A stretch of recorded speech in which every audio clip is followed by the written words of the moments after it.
So let me start again. Good morning, everyone. So today is my great pleasure to introduce our speaker, who is Jan Guzowski from the Institute of Physical Chemistry in Poland. So Jan Guzowski, he is a group leader there. He has a very nice and interesting career path. He started studying physics, theoretical physics at the University of Warsaw. Then he moved to Germany, to Stuttgart, for his PhD studies in the group of Professor Dietrich, where he studied capillary interactions at curved surfaces. After completing his PhD in 2011, he moved to US for a postdoc, working in the group of Howard Stone in Princeton. And since 2017, he's back to Warsaw as independent group leader. So during his career path, he was theoretical physicist, computational physicist, and now he is experimentalist. So, Jan, go on and tell us about your last research. People, I will ask you to unmute, to mute, and to stop your video because we are recording. Jan, go ahead. Thank you, Mika, for the introduction, and thank you very much for inviting me. I also had a period working with Piotr Garstecki, and this was after my PhD, and this was when I switched to microfluidics, actually. And since a couple of years, let's say after I came back from the US, I started to try to apply droplet microfluidics to tissue engineering, which in principle means growing cells in droplets or in hydrogels that are assembled using microfluidics. I will talk about droplet microfluidics and the kind of a specific niche in this field that I was developing recently, which is in principle using droplets as building blocks of kind of soft granular materials, and then I will discuss our recent progress in trying to apply this kind of materials in tissue engineering, meaning to use droplets filled with cells as building blocks and trying to assemble structures that we are trying to grow into tissues or small organs in vitro. This kind of structures are potentially useful in drug testing, but also in regenerative medicine when you want to grow a piece of muscle or skin. Skin actually we're not studying, but we study muscles and vascular systems. But I'll get to this. So at the beginning, I have one slide about microfluidics, how it all started. So the general idea behind microfluidics was miniaturization of a chemical or biological lab, where you have some samples and you want to mix it. Very often the problem is that you're actually, especially when you're experimenting, you're using too much reagents, much more than you really need to see the result. Especially when they are expensive, it would be very useful to have this kind of cost-effective manipulation of very tiny amounts of liquid, and also possibility of do it automatically, such to increase the throughput. And it all started around 2000, and one of the first guys developing these methods were Stephen Quake, for example. And they designed this kind of integrated chip with multiple inlets, where this kind of mixing operations happen on the chip. But this was I would say, single phase microfluidics, when you just use an aqueous phase. But then also people tried to develop droplet microfluidics, which means that you have two phases, and the aqueous phase is dispersed into droplets and carried by a continuous phase inside microchannels, which usually is oil or some other phase immiscible with water. And such droplets could be used to, again, to carry some actives, chemical or biological actives, and each droplet serves as independent chemical or biological reactor. And then people also realized that droplets can actually be used as templates to make solid particles that could serve as capsules for carrying, for example, drugs, for drug administration and drug release. But only recently it was realized that the droplets could actually be used in the liquid state, so without solidifying them, could be used to make materials that are actually built from droplets, which we call soft granular materials. So soft granular materials are materials made of close packed soft grains. So so these would be materials like densely packed emulsions, foams, for example, but also granular materials made of soft particles like microgels. And we add to this list what we call, or maybe I will show the next slide, and then this will be clear. So because what the technique that we use to assemble the soft granular materials is actually that we add another liquid phase to encapsulate droplets and confine them in a liquid shell. And this kind of droplets in droplets are called double emulsions. And then, as I said, when you use a very small amount of the encapsulating liquid phase, then you can achieve this this packing of droplets inside double emulsion drop. And what you get is this soft granular cluster, which is held together by this encapsulating phase, and at the same time the grains are soft, so they can be easily reorganized inside this soft capsule. So this can be done with external flow, and with this we can get all kinds of clusters or chains or fibers that are made of these liquid segments. This is a short overview of this part of my talk. I will talk about the clusters, about the elongated structures, give a perspective on how they can be actually deposited on substrates, and then I will also give a perspective on how very big clusters, droplet clusters, could be used to model cell aggregates. So this is a picture from a publication from 2010 from a group where they studied cell aggregates and their mechanical properties upon squeezing between two plates and looking at relaxation dynamics. And similar experiments can be done with very big droplet aggregates. This is an example of such aggregate that we formulated in the lab. So I'll start with the clusters, and this is a movie showing how they are actually made. So we have two microfluidic junctions, one here on the left where the blue is the aqueous phase and this transparent phase is oil, and droplets are generated at the T junction, and then at the second junction at the inlet to this white channel, a third phase is introduced, which is the external phase immiscible with both oil and water phases.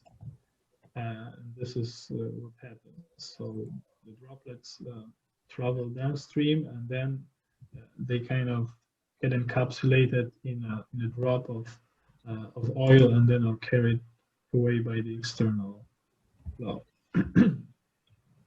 So in the upper movie, the volume fraction of droplets in the shell is around 60%, but we can make much bigger droplets with the same junction, and then the volume fraction becomes over 80%.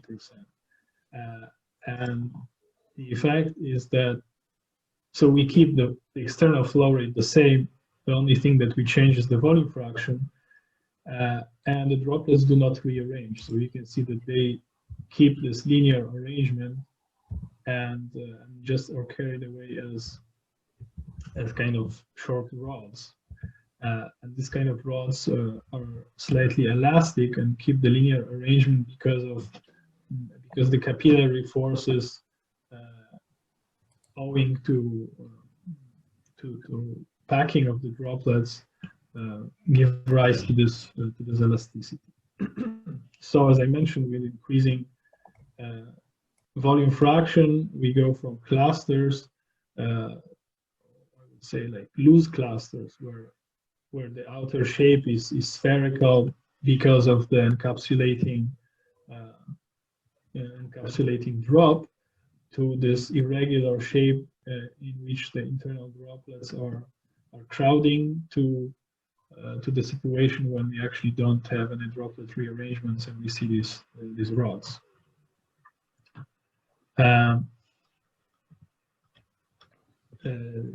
So typically the lowest volume fraction for packing and having these regular clusters is around 50%. It's less than in bulk because of the finite size. Droplets start packing already at much smaller volume fractions. So here, for a fixed amount of number of droplets, we get these different clusters, and they actually can be defined or classified in terms of point group symmetries. And for this like spherical, clusters made of beads in place of droplets, one can actually calculate, or one can order them with respect to aspect ratio, for example. And here we see that, so on the right, this plot shows probability distribution of occurrence of different clusters depending on the volume fraction. And the volume fraction increases like from this point to here.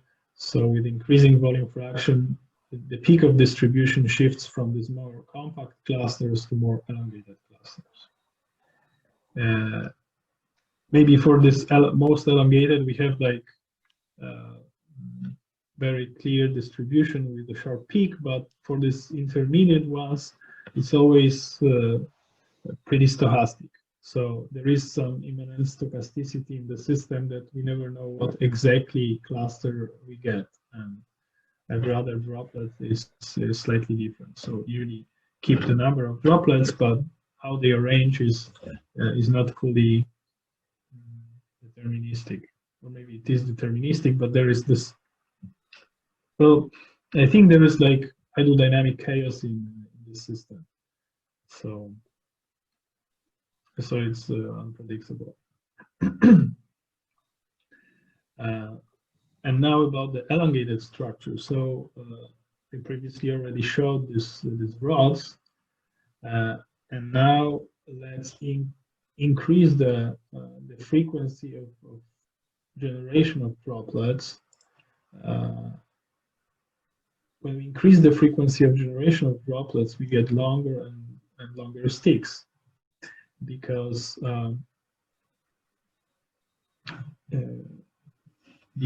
it just takes. So the effect here is that when the frequency of droplet generation increases, the droplets get smaller, and this hydrodynamic drag on the droplets is weaker, so they can grow longer before they detach. And at some point, we get this infinite chains. Okay, now if we further increase the frequency of generation of droplets, there is something that for me was very surprising, because I thought that maybe everything would collapse and the chains would detach, or we get like clusters being generated. But instead what happens is that we get this periodic defolding chains. So it's a very regular flow pattern. And here there is a sketch again to show the system. So there is a T-junction and this co-flow geometry, and this is a top view, and then from the side it looks like this. The droplets are lighter than the external face, and they are traveling at the upper wall.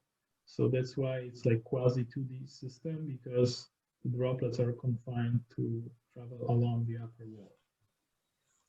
And when you look like frame by frame, what happens here is that when the new droplets are added to the chain, they are added faster than the whole structure is advected by the flow. So the chain ripples here and leads to a rearrangement of the droplets. After the droplets rearrange, the chain sort of contracts, so it makes space for new droplets. And again, the new droplets are added, and then the chain ripples again, and so on. So this is like a dynamic limit cycle. So in terms of elastic energy in the chain, what happens is that we add new droplets, so we compress them, and this energy slightly increases, and then upon folding, it goes down, and then the process repeats itself. So it's kind of like oscillation with overall downward drift in elastic energy. Whereas the stress in the chain goes up when they are compressed, and then is released upon folding, and so on. So it's like a sawtooth profile of stress. And as I mentioned, it can be also seen as a dynamic limit cycle, where in this plot, the number of droplets in this window, which is indicated by dotted frame, is plotted against its derivative in time, actually, so the flux of new droplets. And it makes this kind of closed loop in this phase space. And in the movie that I showed previously, it looks as if this process is periodic, but you can actually see that sometimes so typically you have like a fold and then 3 droplets in a straight segment and so on, but I think there is one that has 4. Maybe not, but on longer time scales, you see that it's not strictly periodic, and there is some stochasticity in this system. So this upper row shows reconstruction of actual experiment. So because it's just difficult to show a very long movie, but what we see here is that we have varying distances between subsequent folds, and the dots show even larger scale, where each dot corresponds to a single fold. And the bottom row show even larger scale in which the fluctuations of the distance between subsequent folds is shown. So this is like a signal showing fluctuation in fold-fold distance over 350 folds. So this means around 2,000 droplets. And we see that there are fluctuations. Sometimes they are bigger, but the point is that whenever we have a smaller distance, then immediately we have a larger distance. So it seems, at least like in the first looking at this plot, that this subsequent folds might be correlated. And looking at the whole this point pattern of faults, one can actually calculate the structure factor for this pattern, and it looks like a little bit like for random systems, in that it's close to unity for larger wave vectors, but it goes to 0 for small wave vectors. So on large scale, the system appears as homogeneous, or one could say that density fluctuations are suppressed, a little bit like in ordered systems. So this is in a log scale. Shows that the structure factor vanishes more or less like k², which is which resembles a perturbed lattice. So if we just take a perfect crystal and apply random perturbation to each spot, then we would get this red curve. Instead, if we generate a pattern where we just place each subsequent fold randomly in a random distance, just with some average and some dispersion, then we get this green curve. So our experimental result is somewhere between a perturbed lattice and a random system. And also in terms of autocorrelation function, where here we look at how subsequent folds or distances between subsequent folds are correlated. We see that here delta I is like a distance between the folds. So delta I equal 1 means like the consecutive folds, and we see that they are anti-correlated, which means that whenever we have a positive fluctuation, so larger distance, then the next one would be negative. So this is the black curve is experiment, the red curve is perturbed lattice, and then for a random system we don't see this anti-correlation. So it indicates that indeed there are some correlations in the system.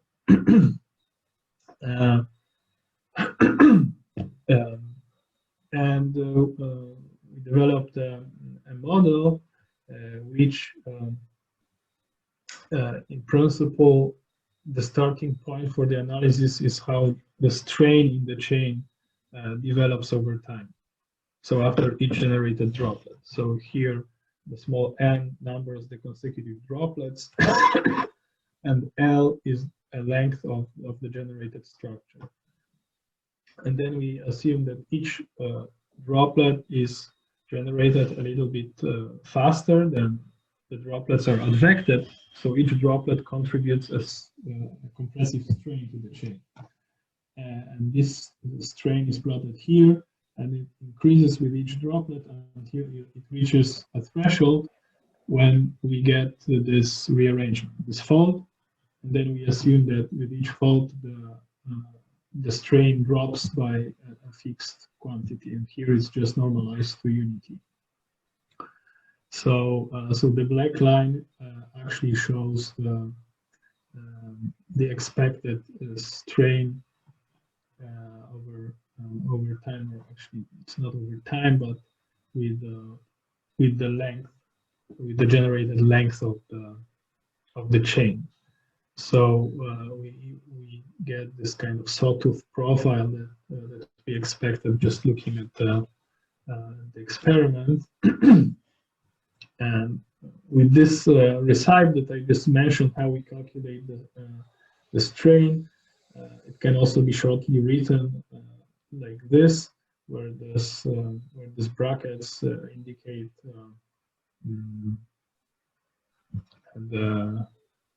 how it's called in English. Not the fractional part, but it's just the part that is less than unity. And from this plot, we can also reconstruct the actual folding pattern. So in this case, delta E is chosen such that is a rational number, which means that we actually get a crystal. So we get a periodic pattern in this case because the strain in this spot and in this spot is the same. So this pattern will repeat itself indefinitely. But in reality, we don't have this kind of fully deterministic situation. We actually have a noise, and one can incorporate this noise as a fluctuating threshold for folding. On the other hand, we also have some relaxation of these compressive stresses in the chain, and they can be incorporated. It's a little bit phenomenological model. So we assume that the strain that what we call residual strain, so the strain that is still left after folding. So in principle, is the distance between this spot and this bottom line. I don't know if you see my cursor, but this strain relaxes over time. So the distance here between the line and this dashed line decreases in the threshold for folding, and the relaxation time, which is denoted by lambda. So this first plot shows a system with a very long relaxation time, which means that in principle it's like in principle it's not relaxing. So all the strains are kind of remain in the system. So one can say that this elastic memory of the system is very long. And then we see that independently of the noise, we actually always get this this system with very with structure factor vanishing at long distances. So this can be seen as a system that is homogeneous at large scales, even though there are fluctuations. They are very quickly vanish when you average over some distance. And with vanishing noise, when you go to these more red curves, you can see that these additional peaks develop, which actually mean that we are getting closer and closer to a perfect crystal. On the other hand, when we keep when we change lambda and keep some finite noise in the system, then what happens is that when we increase the relaxation time, or when we decrease, because it was very long in the other plot, so it's the red curve, and then when we decrease it, which means that we turn on relaxation, so we get more and more of these greenish curves, and we see that the structure factor here levels off at small k, which means that the system becomes more and more random. And lambda equals 0 means that we have this completely, that subsequent folds are not correlated. They are just randomly fluctuating around the mean value. So we, in experiment, and this is what I showed in previous slide, is that we have something in between, so that it seems that we have finite fluctuations, but we also have some finite relaxation time. Continuing, so like the final maybe result of this theoretical model is that we can plot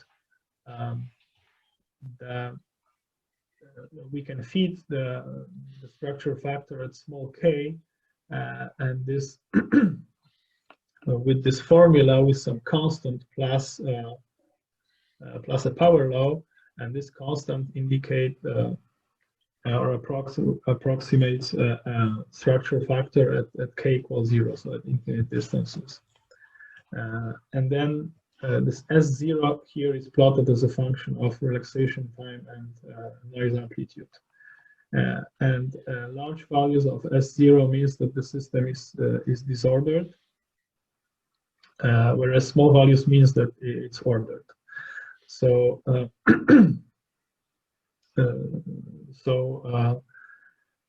especially when you increase the relaxation time. What is expected is that we even at finite noise is that we go from disordered to what is called disordered hyperuniform system, because hyperuniformity is this notion that describes systems that are stochastic, but they appear homogeneous and at large scales. And to my knowledge, what we find here in experiment is the first example of experimentally generated one-dimensional hyperuniform pattern. To my knowledge, this was not reported before. So it's hard to say if it would have some applications, but in 2 dimensions and in 3 dimensions, the hyperuniform structures are actually ubiquitous in nature at various scales. So like plant patterns were reported that are hyperuniform, like how somehow plants grow in deserts. Also, distribution of photoreceptors in chicken retina was shown to be hyperuniform, and people actually designed hyperuniform structures to provide specific photonic properties, photonic or phononic bandgap materials and other types of metamaterials. It's actually hyperuniform structures are really dynamically developing field of research recently. And it seems that we found some signatures of hyperuniformity in this system. So perhaps 1D hyperuniform structures could also be used to design new type of one-dimensional metamaterials. And this last slide in this topic shows a comparison of experimental results. So this is the structure factor for several experiments with different distance between, average distance between the faults.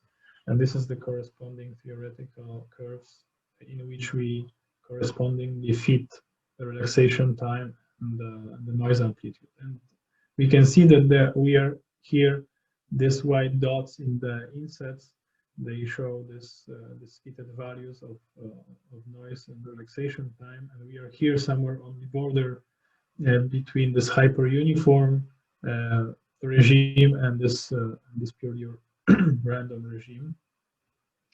But I would say that this there are clear indications of hyperuniformity in the system. We also actually found out that this kind of structures can be directly printed at the substrate, because to get the structures, the only thing that you need is that you generate droplets, and then you need some mechanism of advection or clearing of these droplets from the nozzle. And this advection can be provided by a substrate. So in this experiment, we moved the needle, which is feeding the droplets to the substrate, and then when the feeding of the droplets is faster than the speed with which they are deposited at the substrate, then we also get this periodic faults. So these are pictures showing the position of air bubbles in gelatin on a cool substrate that immediately cross-links gelatin. So these structures can actually be permanently solidified. And finally, I wanted to discuss one possible application of these structures in coding. So you can see that the distances between poles are random, and when you just type the numbers corresponding to distances, you get kind of a digital code. And then you can say that each distance or each number corresponds to a specific letter. And then you have this kind of sequence of letters, just like in DNA. And this means that you can encode the droplets just by neighboring letters in the code. So in actually experimental code, when we translate it into this sequence of letters, it looks like this. And then when you have a specific sequence, for example, that you have L equal 4 followed by L equal 3, it occurs in 4 spots along the sequence. But when you take like a longer letter, it only occurs in 3 spots.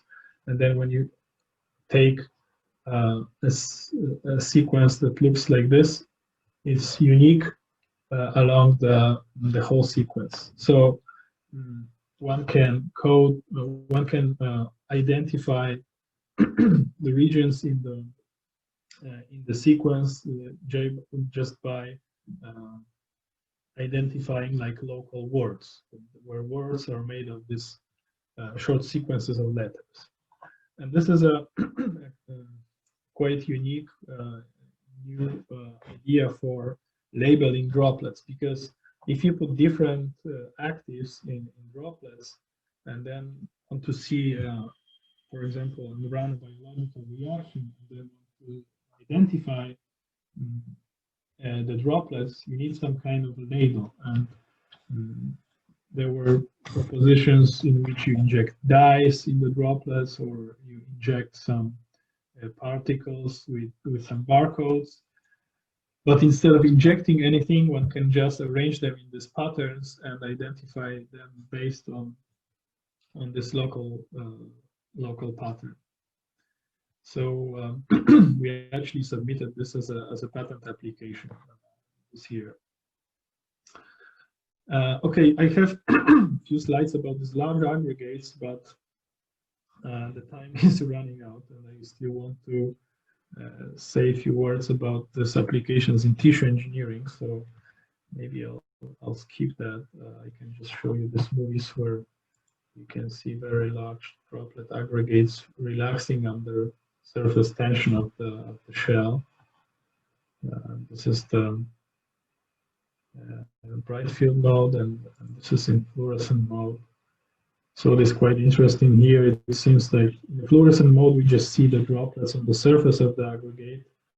It seems that they are not rearranging, whereas the droplets in the interior are rearranging. So this means that this large soft-granular aggregates might have the local rearrangement dynamics that actually depends on where in the aggregate you are, whether you're in interior or at the surface. So the surface is more like this kind of elastic, solid skin, and the interior is soft and more fluid-like. And okay, now about applications of granular patterns in tissue engineering.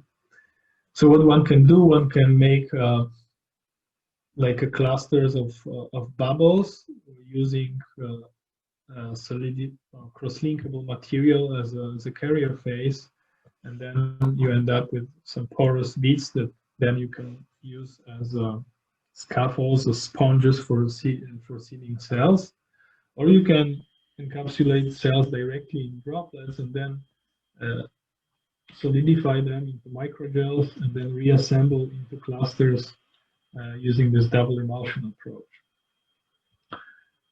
So first, about porous structures. Such porous beads with cells could be used as injectable materials for regenerative medicine, especially in dentistry. They are already being used, even though they are typically not generated using microfluidics. And experiment that we did already some time ago consisted of this clusters generated by electrodripping. And then you get these porous beads with tunable size and tunable pore size. And we successfully seeded cells inside the structures.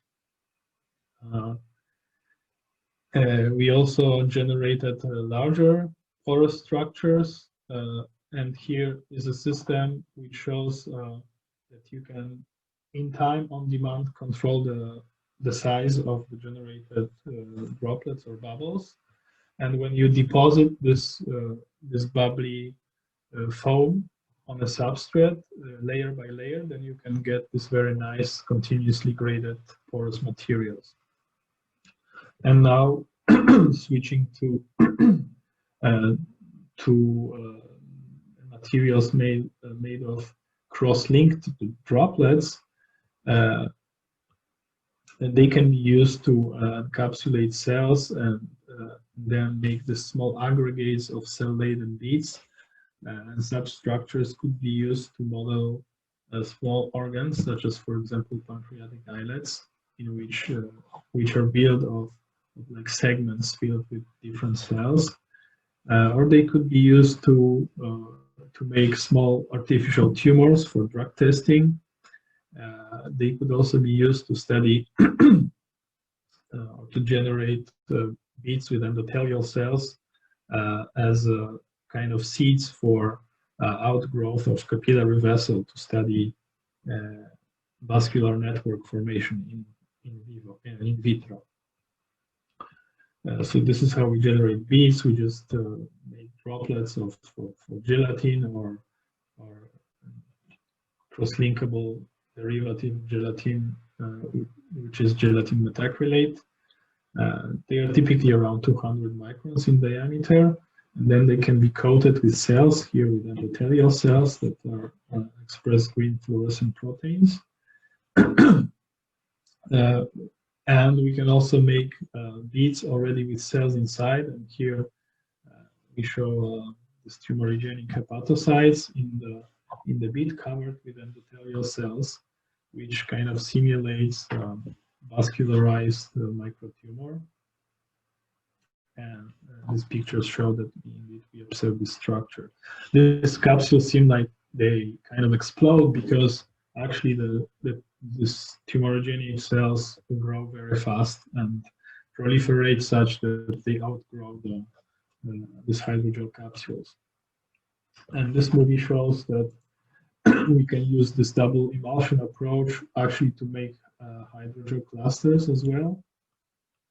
So here are beads, solidified beads, resuspended in gelatin and then injected and carried by an oil phase.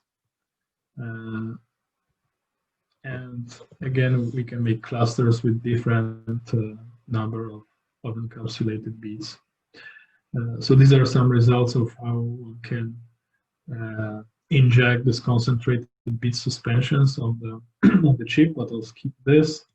And I don't have much time, I see, but this is quite interesting result we got about growing vascular networks on chip.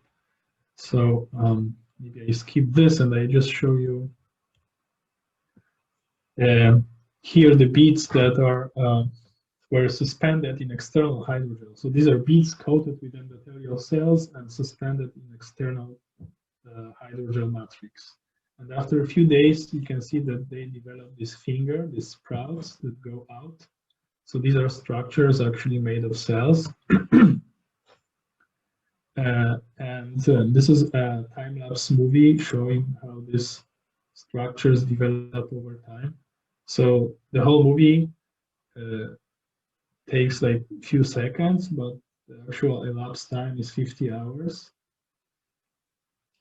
And you can see branching as well as anastomosis of the capillaries. Anastomosis is like reconnection of different capillaries into formation of this junction between them.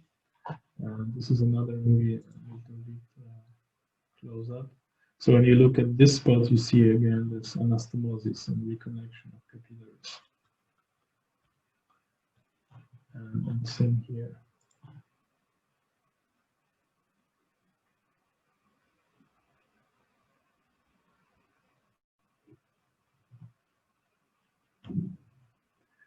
So So we observed that depending on what is the local density or concentration of the beads, the cells depend differently. So when the beads are loosely dispersed, each bead is like sprouting these capillaries. Whereas when they are more concentrated, the cells tend to grow around the beads only and form this kind of interconnected structure filling the space between the beads. So the next step that we want to do is to study systematically how spatial organization of these beads impacts this vascular network that is growing in the hydrogel.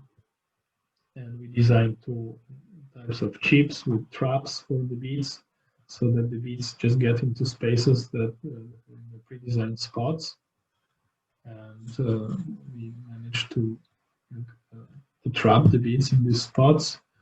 So this is a system showing cell-coated beads in this just in a square array. This can be done, for example, using a magnet and adding magnetic nanoparticles to the hydrogel. And we see that we can generate this lattices with large spacing or with small spacing. So these experiments are only for initial days. So we haven't yet got the results for longer times in which we could actually assess the morphology of these networks. We had some, honestly, we had a little problem with cell culture, and these samples were lost, but we are now repeating this experiment. This should take a couple of weeks. Okay, so in summary, what I presented here is especially with the biological part was done by members of my group. Marco Costantini is expert in printing, bioprinting, and in designing of these porous materials. Monica is a PhD student and biologist. Robert was doing this experiment on re-encapsulation of hydrogel beads. And Nehar is working with endothelial and muscle cells. Federica did this experiment with the tumorogenic hepatocytes. Kasia has done all the work on capillary networks, and Yulia is a master's student. She's also working on studies mechanical properties of hydrogel beads. And I also thank my collaborators. Yes, and thank you very much for your attention. I extended a little bit, sorry for that. I hope we can still have some time for a few questions. Yes, thank you, Jan, very much for this talk. Now we have time for discussion. If someone has a question, just unmute and shoot your question, please. So are there any questions from the audience, virtual audience? If someone has a question, just unmute and go ahead.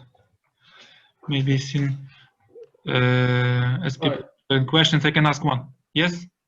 Yeah, maybe I can ask one, Miko. Please, Paul. Jan, at some point I got the impression that what you do with droplets, you could also do with bubbles. Is this right? Yes, yes.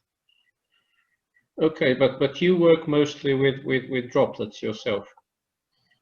Well, we also work with bubbles, like I showed one experiment with printing of these lines. They were actually done with bubbles, and this porous, this like graded porous structures, they were also made with bubbles. So that in principle you generate foam. Yeah. Disperse foams. Okay, what would be different if you used bubbles rather than droplets? The difference is on the experimental side that with the fluids you can fix the flow rate with syringe pump with gases. What you fix is the pressure difference, and then the flow rate is just gas flow rate is like a function of pressure, but it's function of pressure difference and like hydraulic resistance in the system. So it's much, I mean, it's a little bit more complicated, and one have to design the system such that that you can actually control the flow rate of gas. And it's a little bit more complicated, but besides that, it's pretty similar. Okay, thank you.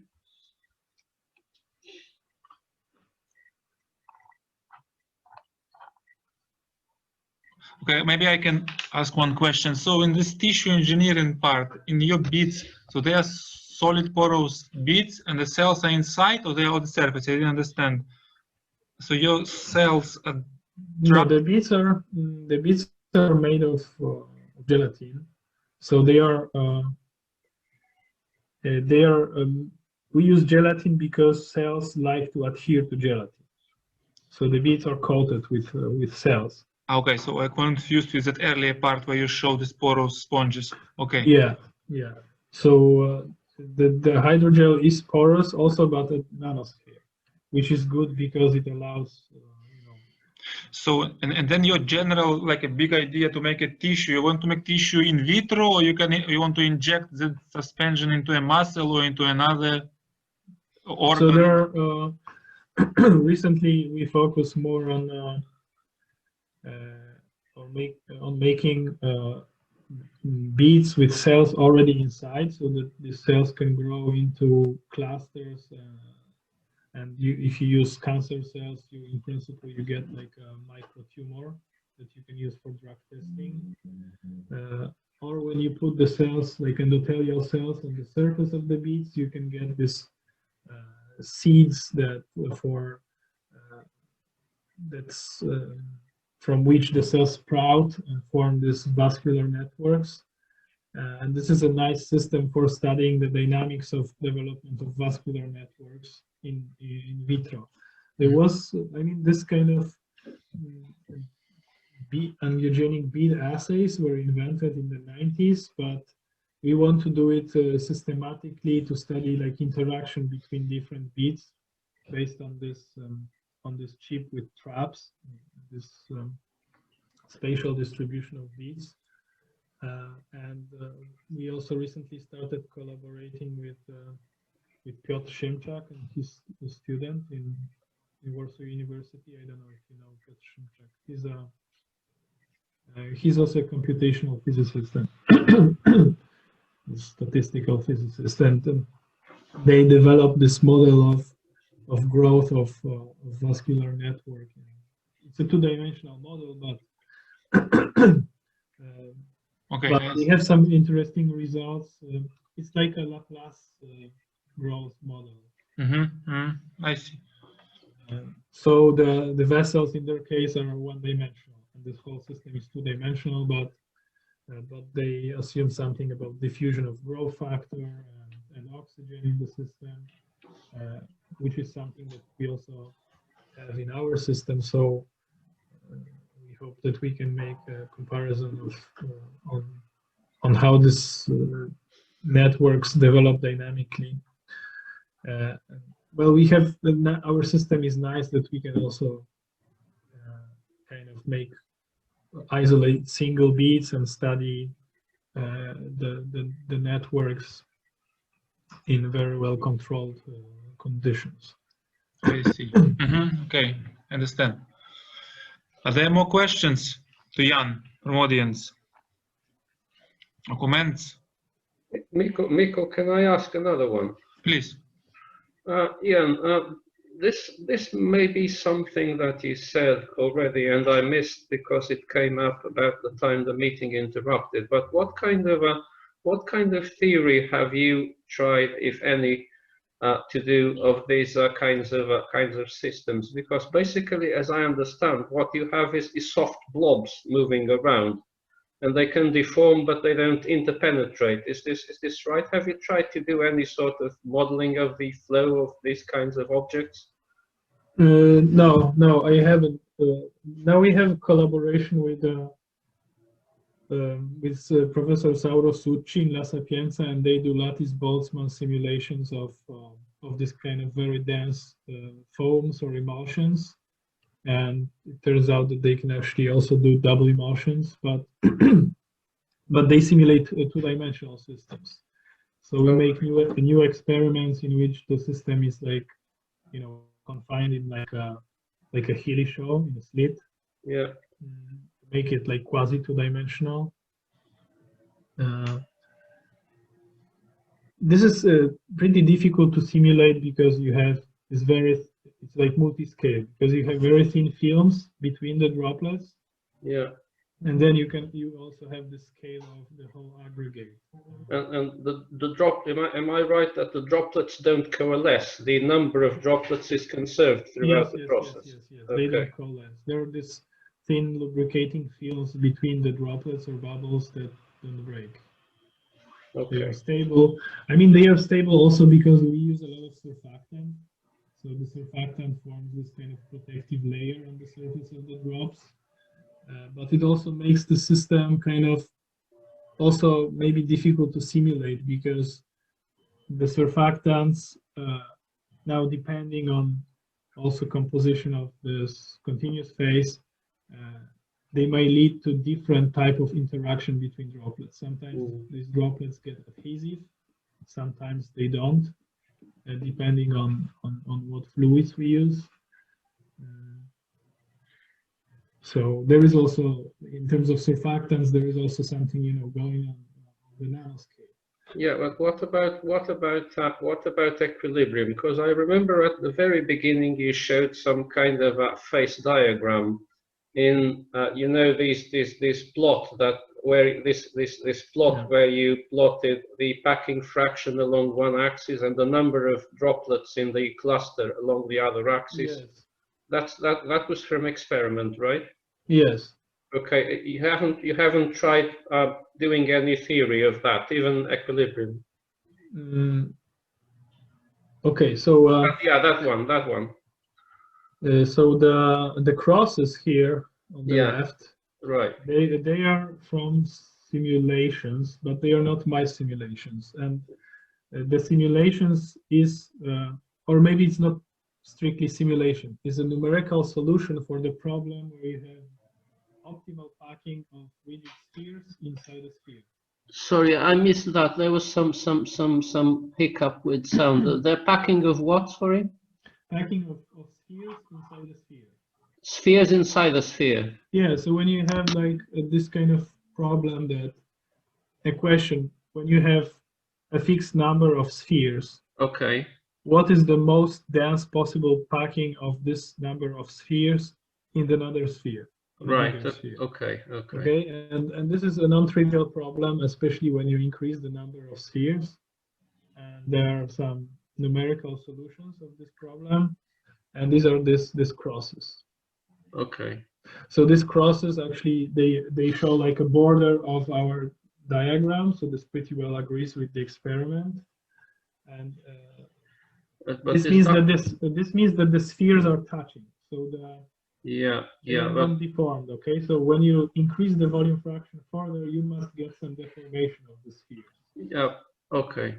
Okay, and then when they start to deform, they start to rearrange, and then of course their configuration changes, and then we get this very metastable structures and this stochasticity, because once the droplets rearrange, they don't come back, even though, I mean, even if there is some global minimum of energy, typically the landscape is very flat with multiple minima. So once they get to a local minima, they stay there, because you know this system is not thermal; it's a thermal system. Right. Droplets Okay. are around 200 microns, 300 microns in diameter. So the only I would say the agitation they get is from the flow. Okay.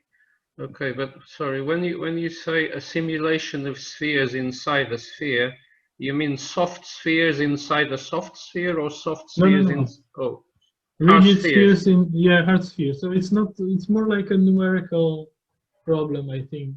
Okay, hard spheres inside a larger hard sphere. Yeah. So these results are from some mathematician that put it on a website. It's not even published. It's like a kind of